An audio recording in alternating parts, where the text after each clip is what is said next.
Before New York became New York, it was a place of long tides, whispering forests, and an easy river that moved like a slow breath. And along that river, a small community of Dutch settlers built something modest, practical, and quietly hopeful, the beginnings of New Amsterdam. To understand their world, we need to imagine the Hudson Valley as it once was. Green, untouched, and wide open. A landscape shaped more by the turning of seasons than by human plans. A place where the river was the single most reliable guide, where windmills turned steadily above wooden rooftops, and where families worked the land with a kind of patient determination. Today, we'll drift back into that world, not through the lens of skyscrapers or the noise of modern life, but through the gentle rhythms of the people who lived along the Hudson River long before Manhattan overflowed with lights. The river is the best place to begin. If you stood along its edge in the early 1600s, you might notice how quiet everything felt. Not silent.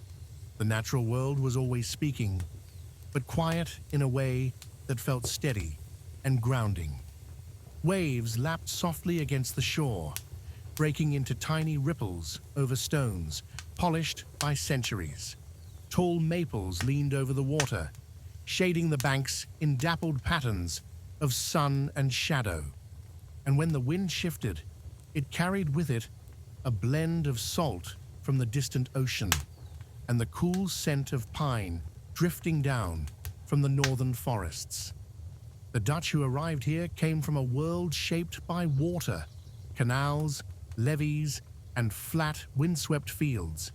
So when they saw the Hudson, broad, calm, and tidal, it felt familiar in a way they couldn't quite explain.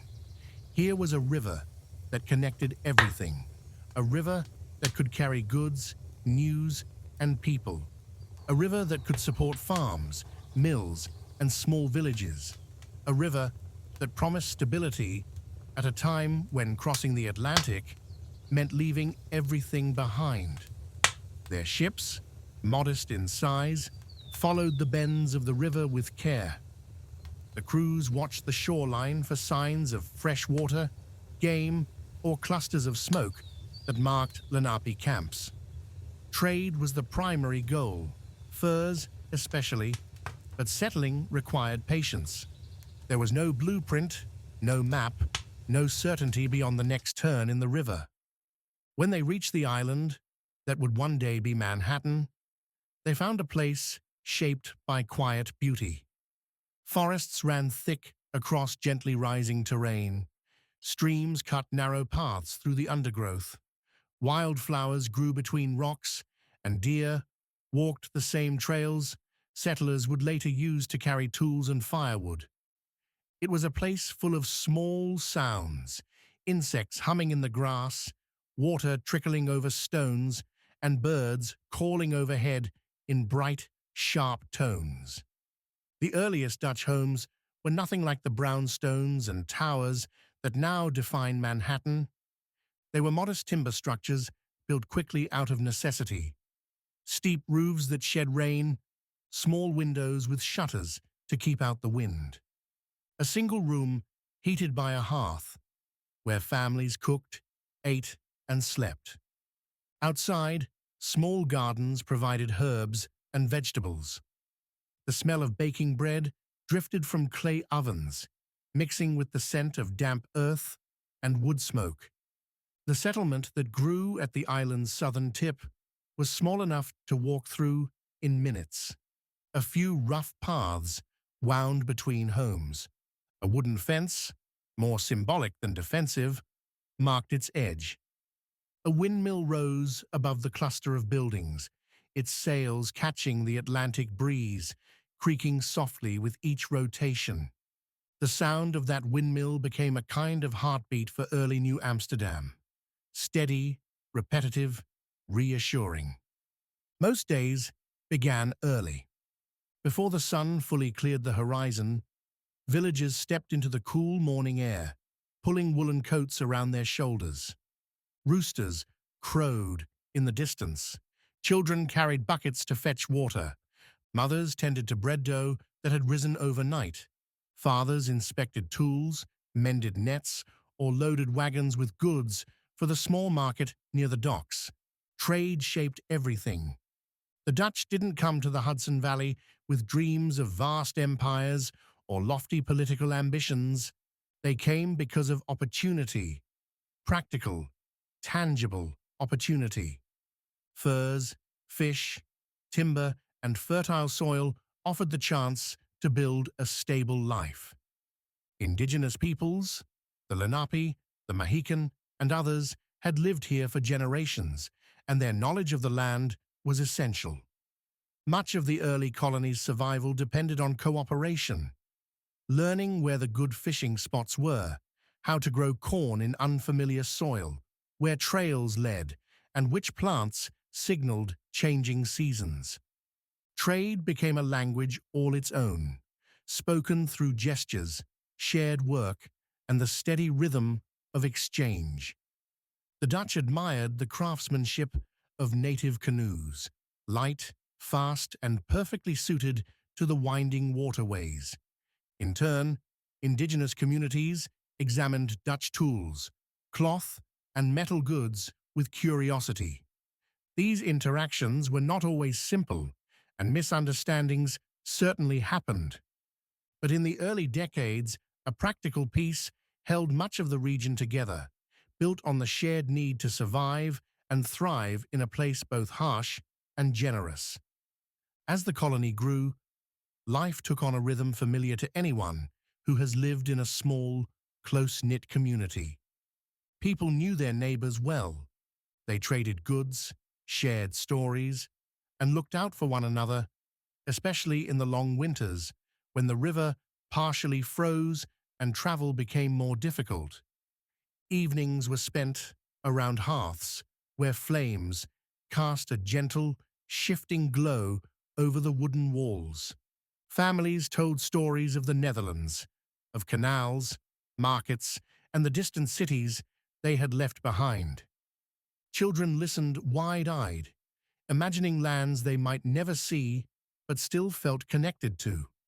Travel along the Hudson was essential. Boats carried people and goods between the scattered settlements that eventually grew into towns like Tarrytown, Kingston, Sleepy Hollow, and Beverwijk. On calm days, the river looked almost like glass, reflecting the sky in long blue streaks, broken only by the wake of passing canoes. On windy days, small waves slapped against the hulls of boats, and the air smelled sharp and cold. Yet even when conditions were rough, the river remained the safest, most reliable road through the valley. As villagers moved upstream or northward, they found land that felt open and full of possibility. Fields were cleared gradually, not all at once, leaving patches of forest that protected crops from wind. Cattle grazed in meadows. Orchards were planted on gentle slopes where sunlight lingered longest. The soil along the lower Hudson was rich, and Dutch farmers, experienced from generations of cultivation in the Netherlands, recognized its potential immediately. Their homes evolved too. Later, Dutch houses were sturdier, built with stone foundations, wide chimneys, and thick beams. They often had distinctive Dutch doors, split horizontally so the top half could be opened for air and conversation, while the bottom stayed closed to keep animals out. These doorways became social spaces. Neighbors paused to talk, leaning on the frame while exchanging news about weather, river conditions, and the latest shipments from across the ocean. Markets in New Amsterdam reflected both the diversity and simplicity of early life. Fish laid out on wooden boards, baskets of vegetables carried in from farms along the river, bundles of herbs tied neatly with string, furs stacked in careful piles beside brass scales used for weighing. The air buzzed with calm activity, the kind of lazy bustle that marks a community still small enough to feel intimate. Children ran between stalls, their laughter echoing off the wooden walls of nearby homes. Sometimes they paused to watch newly arrived sailors unloading barrels, tools, and fabrics. Other times, they followed the shoreline, stepping around driftwood and watching small crabs scuttle across wet sand. The river shaped their childhood, its tides, its creatures, its moods. Evenings were perhaps the most peaceful time in early New Amsterdam. As the sun dipped low, it cast long shadows across the settlement, turning the sky soft hues of gold and pink. People finished their chores, washed tools, and gathered around dinner tables made from rough-hewn planks. Meals were simple: bread, cheese, stew, perhaps fish, caught earlier that day. Yet there was comfort in this simplicity. In a world far removed from the noise and speed of modern life, these moments felt grounding, meaningful, and steady. Beyond the settlement, forests stretched for miles. Travelers followed narrow footpaths worn down by generations of native use. The woods were filled with subtle sounds: the crackle of leaves underfoot, the distant call of owls, the soft rustle of animals moving in the underbrush.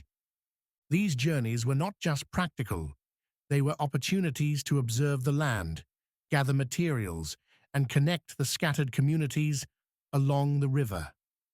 As the years passed, the colony developed a distinct identity. The Dutch language mixed with indigenous words. Architecture blended Old World traditions with New World materials. Gardens featured both European herbs and crops native to the region. And while the colony remained relatively small compared to the vastness of the land around it, it grew steadily, shaped by a blend of cultures, environments, and the unchanging presence of the Hudson River. One of the most telling aspects of early Hudson River Dutch life was its relationship with time. Days were long, and tasks unfolded without the rush that characterizes modern life. A day spent repairing a roof, harvesting crops, or mending nets felt full, not frantic. People worked with the seasons, trusting the slow, reliable patterns of nature to guide them. Time moved in rhythms: planting, growing, harvesting, gathering, preserving. And through all of it, the river flowed at its own pace, a constant, grounding presence.